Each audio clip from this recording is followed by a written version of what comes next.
주 기초 강의 시간에 보셨던 내용을 이럴 때 한번 다시 반복을 해보고 안 했던 부분을 이제 확장하면서 일열 과정 기본 강의를 이제 시작하도록 하겠습니다.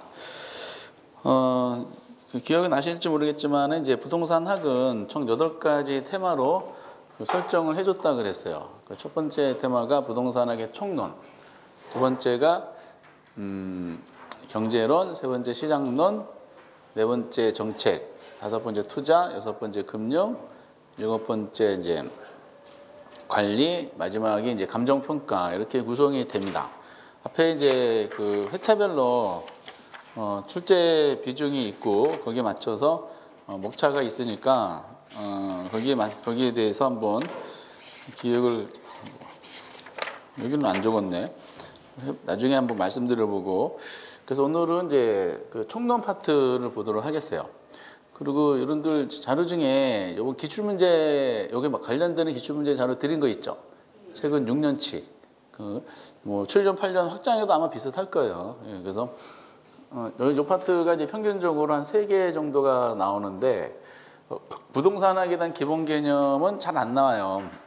그래서 잘 안 나오는 파트는 물론 가끔가다 나오니까 뭐 무시할 수는 없다 하더라도 그래도 여기는 크게 뭐 에너지를 쏟을 필요는 없고 필요한 몇 개만 이제 정리하시면 되고요. 결국 3가지 주제가 나오는 거죠. 그 6년치 기준 보면은 토지 특성하고 토지 용어는 매년 출제됐어요. 6년 동안에 한 번도 안 빠지고 부동산 개념은 이제 한 번 나오고 그 다음에 안 나오고 절반 정도가 나오는 통계가 있네요. 6년 동안에. 그래서 이 파트는 이제 총 우리가 지금부터 이제 공부하실 때 각 주제 큰 주제별로 평균 출제 문항수가 있고 거기에 우리가 목표 문항수를 이제 개인적으로 정하신 다음에 3월 달부터 모의고사 보실 때 이걸 달성했는지 그렇지 못했는지를 개인적으로 이제 자가 검증하면서 점수 관리에 들어가셔야 돼요. 지금은 점수 관리 들어가실 정도로 아직은 이제 성숙도가 안 되셨지만은 그렇게 앞으로 하셔야 됩니다. 평균적으로 3문제가 나오고 우리는 목표 문항수를 3문제, 그러니까 다 맞힐 목표를 하도록 하겠어요. 이 순서대로 이제 내용이 진행이 되는데 특별한 건 없습니다. 먼저 부동산학의 이제 기본 개념에서 정의가 나와 있어요. 교재상으로는 10페이지에 나온 내용인데 부동산학에 대한 기초죠. 근데 이제 정의는 그렇게 뭐 시험에 나온다 하더라도 보통 틀리게 언급하지는 않습니다. 다만 이제 여러분들이 그 정의를 통해서 밑에 2번의 성격을 이제 체크해 놓으셔야 됩니다. 성격. 부동산의 성격. 그래서 이제 보통 우리가 법률적, 경제적, 기술적 측면에서 이거 우리는 복합 개념이라 그러거든요. 법률, 경제, 기술에서 부동산 할 때 능률화의 원리 이렇게 돼 있어요. 이 원리라는 것은 부동산 활동을 능률적으로 하기 위한 이론적인 체제를 구축한다는 뜻이에요. 그래서 이거는 부동산 학 자체가 이론적인 성격을 가지고 있다는 뜻입니다. 이론. 밑은 그리고라는 뜻이죠. 그럼 그 응용 기술. 그래서 이론적인 원리를 밝혔으니까 이론적인 부분을 실무 활동에 응용하게 한 다양한 기술을 이제 고안하는 거죠. 이거는 이제 부동산학이 실무적인 성격을 가지고 있다는 뜻이에요. 결국 부동산학은 이론과 실무가 겸비된 활동이다라는 것을 정의상에서 확인해주고 있고요. 그리고 이제 또 하나 내용이 여기 종합과학이죠. 종합과학이고 그리고 응용과학이야. 종합이란 말은 이제 기존의 학문이 이뤄낸 성과를 다른 학문들이 이뤄낸 성과를 이제 부동산학이 받아들였고 그리고 부동산 문제를 해결하기 위해서 수정해서 받아들였다 해서 종합응용과학 이렇게 말은 이제 멋있는데 어쨌든 이렇게 정의는 그대로 한번 보시고요. 학자들마다 이 정의가 조금씩 표현은 달라요. 그렇다 하더라도 대동소이하기 때문에 맥락으로 정리를 해주셔야 됩니다. 그래서 이런 내용들을 시험으로 만들고 싶어요. 그래서 만든 게 2번의 부동산학의 성격입니다. 성격. 정의가 나왔듯이 종합 부동산학은 종합학문이 종합이라는 단어를 뉘앙스 보시면 돼요. 성격은 별표가 아마 쳐 있으실 거야. 부동산 성격. 그래서 이제 2번에 대한 성격 별표 쳐주시고. 부동산학은 다른 학문이 직접 축척을 원용하였다는 점에서 종합과학이다. 말은 멋있는 것 같은데 부동산학은 신생학문이에요. 나중에 나온 20세기 초반에 나온 신학문이다 보니까 하나의 학문적인 체질을 구축하려면은 기존의 오랜 역사를 가지고 있는 다른 학문의 도움을 받을 수밖에 없었어요. 그 다른 학문이 이뤄낸 성과를 다 받아들였다. 다 그래서 종합이라 그러죠. 그래서 다른 학문을 지적, 축적, 원용했다. 뺏겼다는 뜻이야. 뺏겼다는 뜻. 말만 못일 뿐이지. 그래서 이런 이제 다른 받아들였는데 이 단어를 통해 이 개념을 통해서 우리가 복합 개념이란 말이 도출하게 돼요. 그 복합 개념은 이제 개별적으로 이런 학문, 법학, 경제학, 공학 다 받아들였다 표현하고 있지만은 비슷한 거 모아 보면은 복합 개념이란 말은 이제 앞으로 3대 측면이죠. 법률적 측면, 경제적 측면, 그리고 기술적 측면. 그 법경기라는 이러한 사고 방식을 우리가 복합 개념이라 그러고 법학적인 마인드, 경제적인 마인드, 공학적인 마인드를 다 받아들였다라고 생각하시면 돼요. 근데 받아들인 걸로 끝내면 안 돼요. 예, 법학자들은 법률 문제를 해결하기 위한 법적인 이론을 구축했고 경제학자들은 경제 문제를 해결하기 위한 경제학 이론을 구축했어요. 그런데 부동산학은 부동산 문제를 해결하기 위한 학문이다 보니까 다른 학문이 이런 성과를 받아들이되 부동산 문제를 해결하기 위한 내용으로 수정해서 받아들였어요. 이거를 응용과학이라 그럽니다. 응용, 종합응용. 그래서 다른 학문의 성과를 현실의 부동산 생활에 활용한다는 학문이라는 점에서 응용과학. 응용과학인데 이거를 한번 장난쳤었죠. 이거 뭐라 그러냐? 순수과학이라고 한 적이 있었어요. 순수과학이 아니에요. 부동산 업자들도 얼굴이 순수하진 않다 그랬죠. 다 이제 얼굴이 믹스가 돼 있어요. 그러니까 응용과학이다라는 거. 그리고 이제 아까 부동산학은 이론적인 성격을 가졌다는 거죠. 그래서 이론적으로 부동산 문제를 해결하기 위한 바람직한 방향을 제시한다는 뜻이야. 이거를 규범과학이다라고 했습니다. 규범. 이거는 이제 이론적인 성격을 가졌다는 논리로 이제 우리가 해석할 수가 있습니다. 그리고 경험과학이죠. 경험과학은 현실의 부동산 문제는 현실의 문제이기 때문에 실무적인 학문이 될 수밖에 없어 부동산은. 그래서 경험과학이다. 그래서 경험과학이란 말은 부동산학이 실무적 성격을 가졌다는 걸 또 확인하게 되는 거죠. 그리고 이제 마지막에 사회과학이죠. 부동산학은 이제 인간 생활에서 발생된 문제를 해결하는 학문이다 보니까 자연과학이 아니라 사회과학이죠. 그렇지? 그래서 자연과학이 아니라 사회과학. 그래서 거기 이제 부동산학이 뭐예요? 그럼 목차 보시면 돼. 종합, 응용, 규범, 경험, 사회과학이다. 이렇게. 이걸 해석하면 부동산학은 인간 생활에 발생된 문제를 해결하기 위해서 다른 학문이 이뤄낸 성과를 받아들이되 현실 부동산 문제를 해결하기 위해서 수정해서 이런 학문이면서 실무적인 내용과 이론적인 내용을 다 구비한 학문이다라고 이제 해석이 되는 겁니다. 종합, 응용, 규범, 경험, 사회과학. 이거 꼭 체크해 주시고요. 그리고 이제 여기 부동산학의 연구 대상이라고 있어요. 연구 대상만 하더라도 뭐 잡다하게 막 나열할 수 있는데 그냥 지문만 알아두세요. 부동산 활동하고 뭐라고요? 부동산 현상을 드는 게 일반적이다. 그러니까 일반적이란 말은 이거 두 가지 말고 플러스 알파를 드는 사람도 있어요. 그런 것까지 우리가 공부할 필요는 없고 활동과 현상을 드는 게 일반적이다. 그 밑에 박스 보면은 활동이 뭐고 현상이 무슨 등 개념 정의가 나왔는데 그것도 필요 없어요. 어차피 본문에 들어가면은 중요한 부동산 활동과 중요한 부동산 현상은 개별 주제를 가지고 별도로 시험에서 다루기 때문에 그냥 활동과 현상을 드는 게 일반적이다. 이렇게만 지문만 알아두시면 됩니다. 그리고 이제 그 부동산의 주요 연구 방법. 이것도 진짜 이제 가끔가다 나오는데 원래는 이게 원서다 그러면은 원서 내용 다 짜집게 한다 그러면은 연구 방법만 하더라도 한 9가지 이상이 돼요. 이 사람이 주장한 거, 저 사람이 주장한 거. 근데 국가고시는 그렇게 할 필요는 없고 두 가지만 보세요. 종합식 접근 방법하고 의사결정 접근 방법이 있죠. 두 개만 보시기 바랍니다. 근데 아까 부동산학이 종합응용과학이라 그랬죠. 그래서 거기 복합개념 말이 도출했는데 종합식 접근 방법은 현실 부동산 문제가 복합적인 문제가 등장하기 때문에 대처하는 방법도 종합식, 이제 복합 개념으로 이제 대처하라는 뜻이에요. 그래서 좀 말은 어려운데 그래서 종합식 접근 방법이라는 개념할 때는 무조건 이 단어가 나와요. 복합 개념 사고에 의해서 부동산 현상을 분석하고 활동을 탐구하는 뭐 어려운 이제 용어가 되어 있네요. 그러니까 항상 종합식 접근 방법 할 때는 무슨 개념이 나온다고요? 복합 개념. 이 말을 안 집어넣고는 종합식 접근 방법의 개념을 이제 우리가 구축하기가 어렵습니다. 이렇게. 그래서 아까 종합응용과 종합식 접근 방법, 복합 개념 이런 말들이 다 연결이 되는 겁니다. 그리고 의사결정 접근 방법은 그 부동산 문제가 발생하기 위한 학문이 해결하기 학문이 부동산 학인데 부동산 문제가 왜 발생하냐? 가장 근본적으로 인간들은 본인의 이윤을 추구하는 그 의사결정 주체죠. 근데 이윤을 추구하는 과정 중에 올바른 선택을 해야지 부동산 문제가 발생하지 않는다는 거야. 잘못된 선택이 결국 부동산 문제가 발생하는 근본적 이유가 아니냐. 그래서 여기 이제 이윤 추구, 이윤 극대화. 이윤 극대화를 목표로 행동한다는 기본 가정에 출발하기 때문에 이윤 추구를 하기 위한 합리적 의사결정을 해주도록 그 제도를 했는지 안 했는지를 이제 연구하는 분야, 이거를 의사결정 접근 방법이라 그래요. 그래서 의사결정 접근 방법은 뭐가 나오냐? 이윤 극대화, 이윤 추구 이런 표현이 꼭 나와. 이렇게.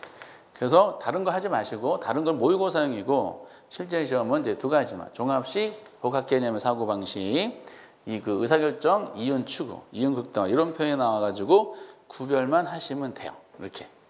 그래서 이제 이렇게 이제 부동산학은 간단하게 정리해 주셔야 되고 그리고 여기 이념이라는 게 있는데. 중요한 이념, 어떤 정신적인 가치 부분이죠. 이념이라는 것은 어느 학문이든지 이념이 다 있어요. 법학 공부할 때도 법학 이념이 있고 경제학 공부할 때 경제학 이념이 있어요. 근데 이제 중요한 이념이 두 개가 있어요. 효율성과 형평성이라는 거. 효율성은 이제 이게 경제학의 이념이에요. 그래서 효율성은 같은 말로 능률성이라 그러기도 하고요. 그리고 경제성이다라고 얘기도 합니다. 그러다 보니까 효율성의 원리는 최소 비용을 투입해서 최대 효과를 산출하자는 경제학의 원리야. 그래서 그러니까 이 말은 속된 말로 이윤을 많이 남겨서 돈 대박 터지자 이런 논리입니다. 돈 많이 벌자. 그럼 사적 주체 행동 이념일까? 공적 주체 행동 이념일까? 사적 주체. 그럼 이제 경제학의 이념이라 그랬으니까 그 뭐죠? 이제 부동산 자본주의 그 시장 원리에 의하면은 효율성은 이제 더 중시가 돼요. 효율성. 그래서 경제학의 기본 이념이 효율성을 이제 강조할 수밖에 없어. 효율적인 경제 활동하는 게 자본주의의 이데올로기예요.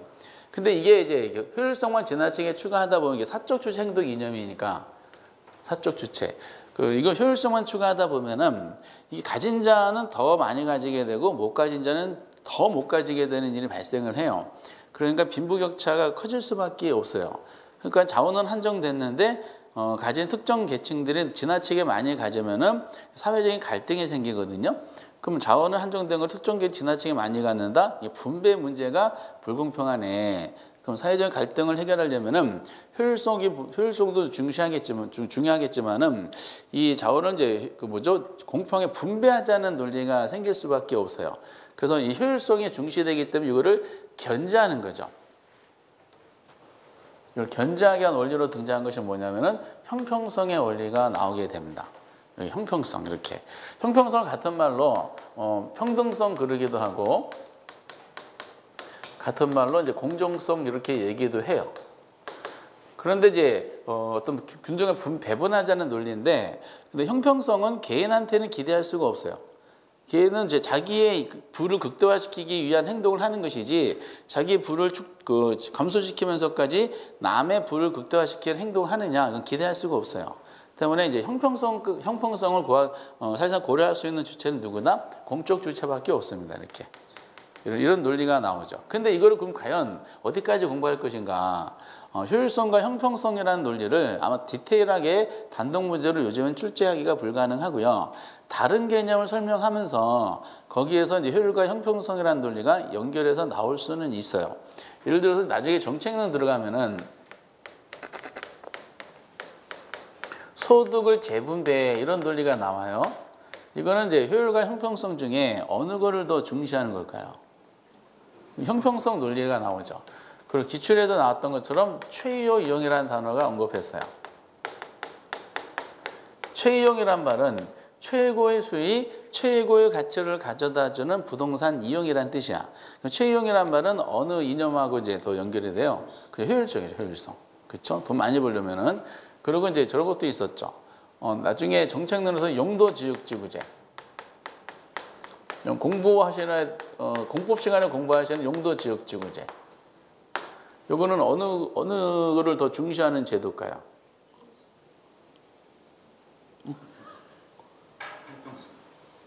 1번 효율성. 2번 뭘까요? 효율성. 3번 효율성. 이렇게. 이것도 기출문제로 나와 있어요. 용도지역제는 예? 그러니까 용도지역제는 공법 시간에 보면은 예를 들어서 주거지역으로 정부가 용도를 지정을 해요. 그 정부가 지정한 주거지역 용도하고 어울리지 않는 이용은 못 들어서게 법으로 금지시키는 거지. 그럼 주거용으로 이용하고자 하는 이제 사람들은 주거용과 어울리지 못하는 이용은 안 들어서는구나. 그럼 주거용으로 내가 이용했을 때 기대한 게 있겠죠.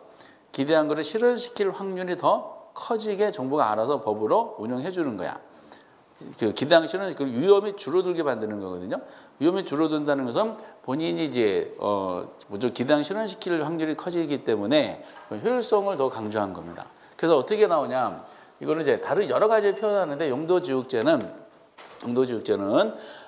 토지 기능을 정부가 세운 토지용 기능에 부합되는 방향으로 유도하기 위한 법적 행정적 장치로서 토지를 효율적, 그리고 이제 뭐라 그래요? 효율적, 합리적, 경제적으로 운영하기 위한 토지용 규제 수단이다. 이렇게 이미 나와 있어요. 이렇게.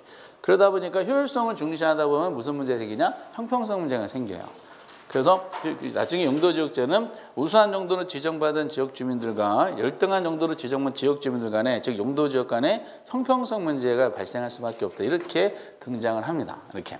나중에 이제 연결이 될 것이고, 그리고 나중에 이제 우리가 임대료 규제 정책 같은 게 있어요. 요거는 어느 걸 강조한 걸까요? 형평성이지. 그래서 임대료 규제하다 보면 소득 재분배도 나와요. 효율성을 포기하고 약자를 배려하는 형평성 논리다라는 것을 언급하게 되는데, 이런 부분들을 그냥 넘어가시면 사실상 돼. 그래서 이념에 대한 논리는 이게 주된 주제로 등장하기 어려운 파트인데, 지문으로 요거 하나만 보시면 되죠. 부동산에 추구하는 최우선 가치는 당연히 효율성이야. 왜? 경제학의 원리이기 때문에 그래요. 여러분 돈 벌려고 부동산 학을 공부하는 활동을 하시는 것이지 남을 위해서 하는 건 아니잖아요. 그런데 이제 특히 요거죠. 민간 부분, 개인이죠. 한정을 볼 때는 뭐가 더 중시된다? 효율성. 요것만 알아두세요. 부동산학의 이념이 효율과 형평이라는 게 있는데, 형평이 있는데 민간 부분, 사적 주체의 입장에서는 효율성을 중시한다. 이것만 기억하면 되고, 이런 것들은 이제 여러분 내공이 막 쌓이시다 보면은 자연스럽게 아시는 경우가 있어요. 이렇게. 그리고 이제 중간 건너뛰고 마지막 여러분들 페이지 12페이지 보시면은 표준산업 분류 체계가 있어요. 여러분들 이게 제일 중요해. 요거는 이제 여러분들 그 별표를 이제 쳐놓으셔야 돼요. 그래서 아까 앞에 총론 파트에서 별표 치실 것은 아까 부동산의 성격이 있었죠. 종가 의견 규범 경험 그거 별표 쳐주시고, 그리고 요거 별표 쳐주시면 돼요. 이게 이제 우리나라 법률상 규정이야. 사업자 등록증을 받으려면은 세무서에 신고를 해야 되는데, 그때 이제 코드 번호가 있어요. 코드 번호 없는 산업은 사업자 등록증을 못 받아요. 그 말은 사업을 못 한다는 뜻이죠. 이게 이제 중분류, 소분류, 세분류, 세세분류 나눠지는데, 중분류는 이제 부동산업이죠. 근데 이제 이걸 소분류를 두 개로 나누죠. 임대하고 공급, 그리고 서비스. 그리고 이제 이렇게 나눠지면 이게 또 두 가지로 세분류가 돼. 당연히 임대업하고 뭐다? 개발 공급. 그리고 서비스업은 뭐? 관리. 그리고 중개, 자문, 간평. 그러고 나서 세세분류로 나눠지지. 잘 보시면 임대업은 몇 개로 나눠져? 3개. 임대업은 3개. 주거용, 비주거용, 기타. 주비기. 그리고 개발 공급도 똑같아. 몇 개? 3개. 주거용, 비주거용, 기타. 주비기, 주비. 관리는 몇 개? 관리는 2개. 주거용과 비주거용, 주비. 뭐가 없어요? 기타가 없어. 그러니까 주비예요. 주비. 그리고 이제 중개는 중개 및 대리업이죠. 중개 및 대리. 그리고 뭐가 있다? 부동산 투자업이 아니에요. 부동산 투자업이란 건 없어요. 부동산 투자보다 자문업. 투자 자문업이고, 그리고 감정평가. 이렇게 머릿속에 요거를 꼭 알아두셔야 됩니다. 근데 제가 굳이 안 해드려도 모의고사 같은데 이제 여러분 공부하시다 보면은 많이 나올 거예요. 이렇게. 그 총론 파트는 이렇게 가볍게 하시기 바랍니다. 그러면은 이게 제가 1회 때부터 이 총론 파트가 얼마나 나왔느냐. 그렇게 많이 눈이 안 띄요. 사실상. 그래서 거의 잘 눈이 잘 안 나와서 그래서 이제 그래도 한번 출제됐던 거를 한번 모아봤습니다. 이렇게. 그럼 한번 보면은 1번 부동산 학이란 활동의 능률화의 원리 및 그 응용교수를 개척하는 정화응용학. 맞죠? 이게 개념이에요, 개념. 근데 10회, 15회 했지만 이거 말고 조금 다양하게 표현한 그 출제원이 다르니까 다양하게 표현한 개념들이 있었어요. 근데 그거는 뭐 다른 회차 뭐 조금씩 나왔을 때 대동소이해서 요거를 대표적으로 한번 해봤습니다. 개념을 낸 것이고 이번 부동산학은 다양한 학문과 연계되어 있다는 점이 종합학문이래요. 맞나요? 그렇죠. 종합학문. 다른 학문에 도움을 받았다는 뜻이죠. 종합. 이렇게 종합과학이다. 아까 종합, 응용, 규범, 경험, 사회과학이다. 3번에 과학을 순수하고 응용과학으로 만약에 구분할 때 부동산학은 응용과학이다. 맞나요? 맞지? 3번인가 나왔는데요. 3차례 중에서 한 번은 19회 때인가 한 번은 틀리게 냈어요. 한 번 틀리게 낼 때는 어떻게 했을까? 그렇죠. 순수과학이다라고 한 거야. 이렇게. 그래서 이제 이건 요거 똑같은 지문 이렇게 응용과학, 종합, 응용. 그 부동산학은 추상적인 학문이 아니고 현실의 부동산 활동을 대상으로 하는 그러니까 실무적인 활동, 실무적인 학문이라는 뜻이죠. 현실 문제를 해결하는 학문이에요. 그러니까 이건 뭐다? 경험과학이다. 경험과학은 이제 이가 실무적인 학문이라는 뜻이에요. 맞지? 종합, 응용, 규범, 경험. 이렇게 어려운 거 없잖아요. 근데 보시다시피 잘 안 나와. 회차가 텀이 너무 길어. 그리고 이제 5번에 부동산학의 연구 대상은 활동과 현상을 포함하는 게 일반적이다. 연구 대상이 부동산 활동과 부동산 현상이래. 맞지? 아까 요거 연구 대상 요거만 이렇게 보시면 되겠고요. 그리고 이제 부동산학의 연구 방법을 제시했던 내용이죠. 그 중에서 종합식 접근 방법. 그 개념만 나온다고 봤을 때 무슨 단어 찾아라? 종합식 접근 방법은 그러니까 복합 개념. 복합 개념. 여기 법률, 기술적, 경제적, 법률적. 이게 법경기죠. 복합 개념이잖아. 복합 개념적인 복합 개념을 이해하고 이를 종합해서 이론을 구축하는 학문이래요. 그래서 종합식 접근 방법 하면은 뭐라고요? 법경기. 그러니까 복합 개념이라는 단어가 꼭 들어갈 수밖에 없다. 그리고 이제 또 하나 의사결정 접근 방법. 딱 2개만 시험에 나왔는데 얘는 인간은 합리적인 존재고 이윤 추구, 목표 행동한다, 가정. 이윤 추구, 이윤 극대화. 이렇게 나오면 뭐라고요? 의사결정. 맞아요. 딱 한 번밖에 안 나왔지만은 이렇게 2가지 정도만 보시면 되실 것 같아요. 그리고 이제 8번 부동산학에 추구하는 가치를 민간 부분 한 장을 볼 때 민간이 개인이죠. 그러면은 이제 효율성보다는 형평성을 중시한대. X죠. 뭐를 더 중시한다? 개인들은 효율성을 더 중시한다 하셔야 되지. 형평성보다는 효율성을 더 중시한다. 이게 유일하게 나온 그 이념을 설명했던 지문입니다. 이거 X. 그리고 뭐 별로 없어.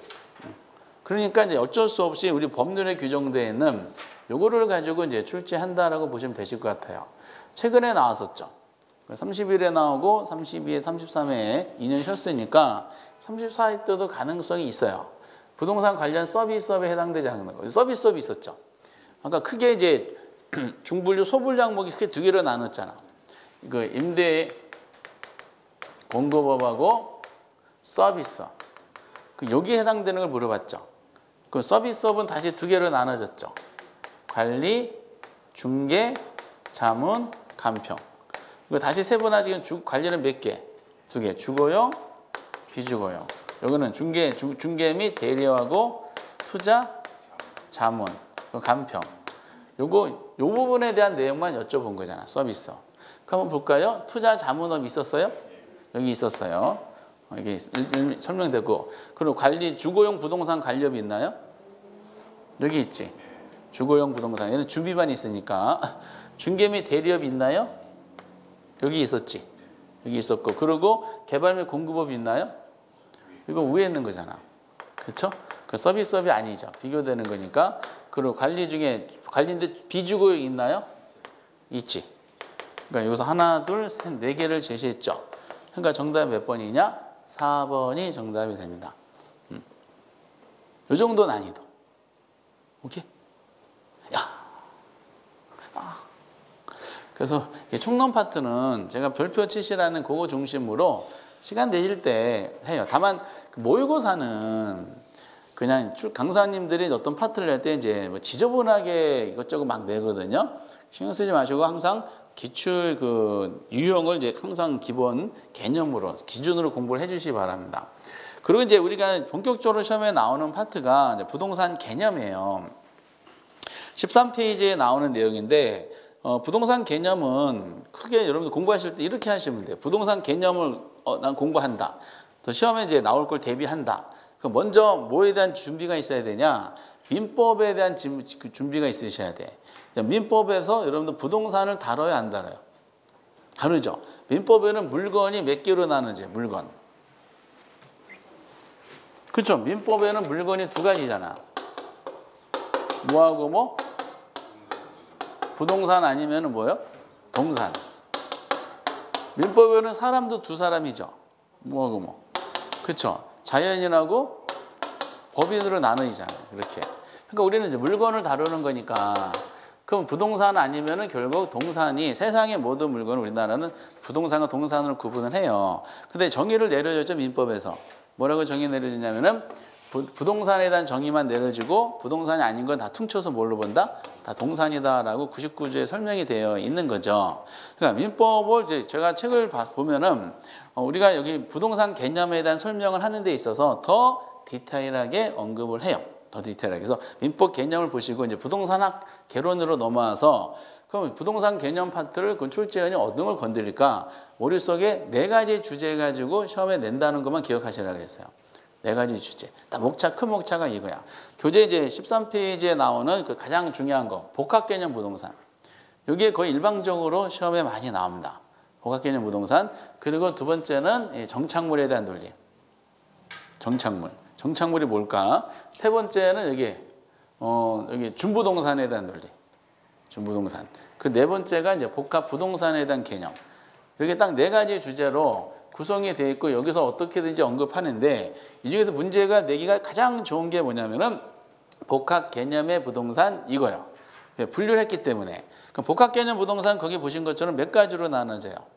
3가지. 그러니까 우리가 부동산은 부동산 개념이잖아요. 그럼 부동산이 뭐예요? 라고 할 때 아까 부동산 학에서는 연구 방법으로 종합식 접근 방법이라고 그랬죠. 종합식 접근 방법은 모든 걸 법률 경제 기술이라는 이러한 복합 개념 사고 방식으로 이론을 구축하는 거라고 그랬어요. 그러니까 부동산학은 자연스럽게 부동산이 뭐라는 거를 이론 구축하다 보면은 복합 개념적인 사고 방식을 할 수밖에 없기 때문에 복합 개념의 부동산 해놓고 3가지가 있죠. 그럼 법률적 개념으로 논하고 경제적 개념 그리고 또 뭐예요? 기술적 개념, 그러니까 법, 경, 기라는 3가지 측면으로 다루게 돼요. 그러면서 크게 먼저 정리하셔야 돼. 법은 다시 몇 개로 나눠져요? 법은 2개로 나눠요. 뭐하고 뭐? 협의의 부동산하고 광의의 부동산으로 나눠지는 거야. 근데 이거 법적으로 협의를 했잖아. 법적으로 협의는 좁은 의미죠? 그러면 법적으로 가장 좁은 의미로 어떻게 잡을까 했더니 약속이야. 아까도 말씀드렸던 우리나라 실정법상에 부동산이 뭐라고 내려준 것 중에 민법이 가장 대표적이잖아요. 그래서 민법상의 개념을 우리가 협의의 부동산으로 보자. 그러니까 민법에는 부동산을 뭐라고 한다? 토지 및 정착물. 당연히 토지는 부동산인 거 알고요. 정착물에 대해서 다루고 있습니다. 그럼 광의의 부동산은 당연히 토지 정착물이라는 협의의 부동산은 당연히 포함되겠죠. 포함되면서 여기 뭐가 또 첨가되어 있어요? 준부동산이라는 게 첨가됐구나. 이렇게. 이거 머릿속에 갖고 계셔야 돼. 그 경제는 지금 몇 가지로 구분하고 있어요? 경제는 그거 많이 구분하지 않고 5가지로 구분하고 있어요. 자산, 자본, 상품, 생산요소, 소비재. 그게. 다 느낌이 경제 느낌 들어요? 법률 느낌 들어요? 전 이런 단어를 보면서 전 법률 느낌이 강한데요? 그 방법 없어요. 암기하는 수밖에. 이거 경제 느낌, 법률 느낌이 어떻게 들까 이렇게. 전 강해요. 아니에요. 경제 느낌이야. 자산, 자본, 상품, 생산요소, 소비재. 예. 작년에도 토지 특성에 나오면서 이게 또 나왔더라고. 부동산, 토지는 이제 뭐라 그러나? 자산과 생산요소 성질을 갖는데 소비재 성격은 없다 이렇게 나왔었죠. 그 말이 안 맞지.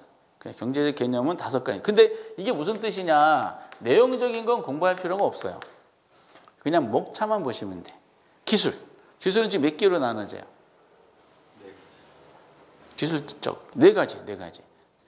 자연, 공간, 위치, 환경. 그러니까 자공이한이지. 자연, 공간, 위치, 환경. 그래서 부동산학에서 부동산 개념이 뭐예요? 라고 이제 복합 개념 부동산으로 분류해 보다 보니까 야, 이게 내기가 대빵 좋은 거야. 그래서 옛날에 이제 잠깐 초창기 문제 같은 거 보면 지금도 뭐 반복되지만은 협의 부동산은 토지와 정착물 및 준부동산이 해당한다. X지. 협의 부동산이 있으니까 여기서 딱 멈춰야 되잖아요.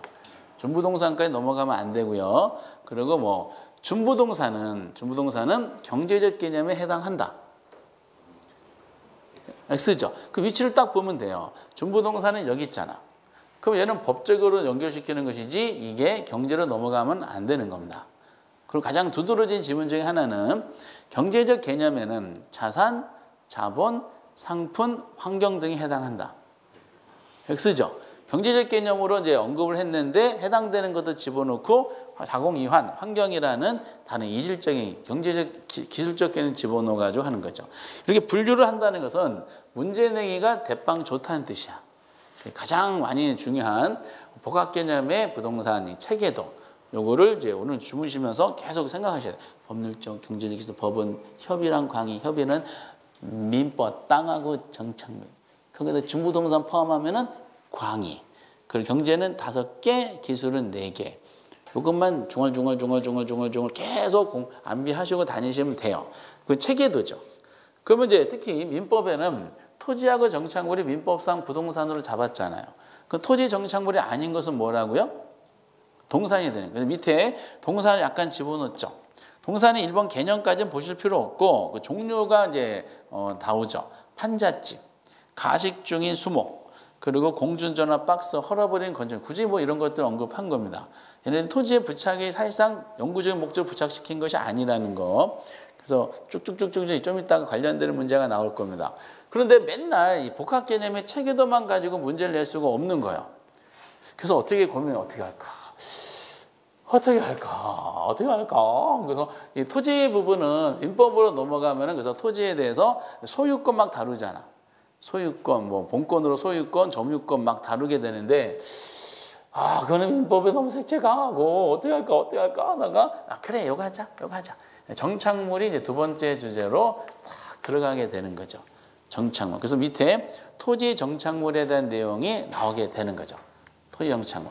그 토지 정착물은 지문은 그 밑에 있는 것처럼 동그라미 정착물이 뭐냐 개념 같은 것은 굳이 공부할 필요는 없어요. 요즘에는 그냥 토지 정착물은 토지에 기본적으로 부착이 돼 있어야 돼요.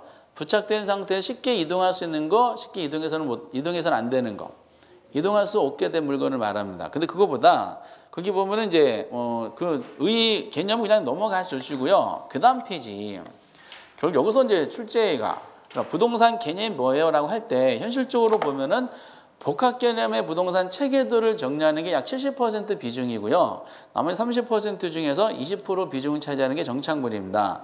그 정착물 구분해야 돼. 그래서 거기에 페이지 이제 13일 꼭대기에 제가 줄 쳐드렸는데 정착물 중에는 요거죠. 정착물에는 토지와는 독립된 부동산으로 취급되는 것. 취급되는 것. 요거 하나. 그리고 토지의 일부로 취급되는 것. 요 자체를 이렇게 줄을 쳐야 돼요. 독립된 부동산으로 취급되는 것. 요거 별표. 토지의 일부로 취급되는 것. 요거 별표. 그럼 정착물은 몇 가지로 구분한다는 거야? 2가지로 구분하는 거야. 그럼 토지와 독립된 부동산 취급된다는 것은 토지하고 별개의 부동산으로 본다는 거죠. 그죠? 민법 교수님이 쓴 책을 보니까 이거를 독립정착물이다라고 하는 거죠. 그 토지의 일부에 취급되는 거 있다 그랬죠? 이거는 뭘로 보는 거야? 토지로 보는 거야, 토지. 토지로 보는 거야. 그래서 얘는 종속정착물이다라고 하는 거야. 그러니까 정착물에는 2가지가 있는 거야. 그런데 그럼 독립된 정착물이든 종속정착물이든 얘네들은 민법상 정착물이잖아요. 그럼 얘네들 전부 다 뭘로 보는 거야?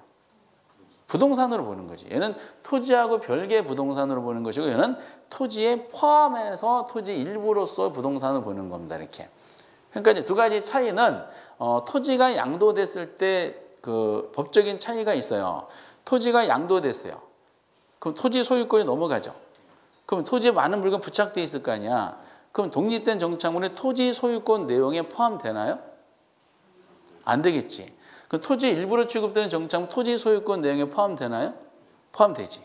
그러니까 얘는 동속정착물은 토지가 양도되면은 토지에 포함해서 같이 넘어가는 것이고, 독립정착물은 토지가 양도했다 그래서 같이 포함 넘어가는 것이 아니라 별도의 양도계약서를 작성을 해야 된다는 논리가 생기게 되는 거죠. 근데 어쨌든 이 두 가지로 이제 취급을 해요. 그러다 보니까 문제 내기가 되게 좋은 거야. 문구 자체도 알아두셔야 되고요. 아주 좋다 보니까 이 독립된 정착물의 종류, 종속 정착물의 종류가 있겠지. 근데 종속 정착물의 종류가 더 많을까요? 독립 정착물 종류가 더 많을까요? 종속이 많아요. 그러니까 그리고 또 여기서 학자들의 견해 차이가 심한 거, 뭐 다수설, 소수설, 근데 소수설도 다수설과 별 차이 없는 비중으로 견해 차이가 심한 것은 출제 내기가 어렵기 때문에 전통적으로 우리 시험은 오지선다죠. 오지선다니까 4가지 정도는 알고 계셔야 돼. 대표적으로 우리는 뭐가 있다? 건물. 건물은 별도의 등기부가 있고 별도의 대장이 있어요. 그 여러분들 민법 시간에 임목에 관한 법률 공부하죠? 임목에 관한 법률에 의해서 소유권 보존 등기된 수목의 집단, 즉 임목이 되는 거죠. 등기된 임목이야. 등기된 소유권 보존 임목. 그리고 이제 임목에 관한 법률은 아닌데 관습법상의 공시 방법이 있죠. 나무 하나하나 본인이 이름표 붙이잖아. 그 나무 주인은 그 이름표 붙인 이름표 명인이죠. 그게 관습법상 공시방법 명인 방법이라 그러지. 다 민법상에 다뤄야 돼. 명인방법을 갖춘 개개의 수목, 그리고 농작물. 그냥 농작물. 우리가 민법에는 정당한 권한에 의해서 타인 토지에 재배되고 농장 이렇게 되어 있는데 판례에 의하면은 농작물은 이제 정당한 권한이 있든 없든 관계없이 경작자 걸로 보는 거죠. 토지 소유자 걸 보는 것이 아니라 요거 하나, 둘, 셋, 넷. 오지선다에 적합하잖아. 오지선다. 그럼 나머지는 종속정착물이야. 종속정착물에 이제 뭐 구축물 중에 교량, 터널, 돌담, 우물, 구거, 도로 포장 등등등등등등이 여기 다 뭐에 해당돼요? 종속정착물, 토지의 일부. 그리고 공시방법을 갖추지 못한 임목이라든지 단연생 식물 등등등. 많이 아마 있을 거예요. 그래서 이쪽으로 이제 정리하시고 나머지는 이렇게 보시면 돼요. 그래서 이제 아까 전에 보셨던 그거와 요 내용이 합치면은 거의 부동산 개념 중에 90% 정도가 여기에 해당이 됩니다. 이렇게. 그래서 이따 문제 풀면서 보도록 하고요. 조금만 주무셨다가 한번 하도록 하겠습니다.